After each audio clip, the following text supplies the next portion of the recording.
اچھا میرا ایک جی سوال تھا کہ جیسے کہ ہم لوگ کے نزدیک ہمارا بھی ایک قاعدہ ہے کہ حضرت ابو بکر عمر عثمان یہ افضل ہیں حضرت علی سے، لیکن ہم درود ہاں میں ہمیشہ اہل بیت پر درود بھیجتے ہیں، ان تینوں پر نہیں ہاں بھیجتے، اللہم صلی علی محمد وعلی آل محمد. تو اس سے ہوں۔ ایک شیعہ نے کہا کہ حضرت علی کا افضلیت ثابت ہوتا ہے ان سے تینوں حضرات سے.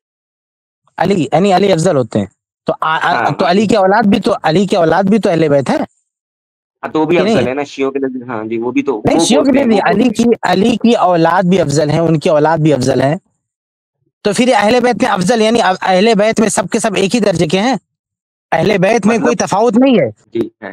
اہل جی جی بھائی کم چھوٹا بڑا مرتبہ ہے نا. ہے بالکل ہے بالکل ہے. تو جیسے اہل بیت میں سے بعد کے لوگ ہیں، بعد کے جو ہے بلکہ آج بھی اہل بیت پائے جا سکتے ہیں، تو کیا یہ قیامت تک جتنے بھی اہل بیت آئیں گے وہ سب کے سب جو ہے صحابہ کرام سے افضل ہیں؟ نہیں نہیں.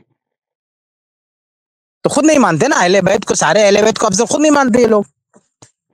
جی بالکل بالکل.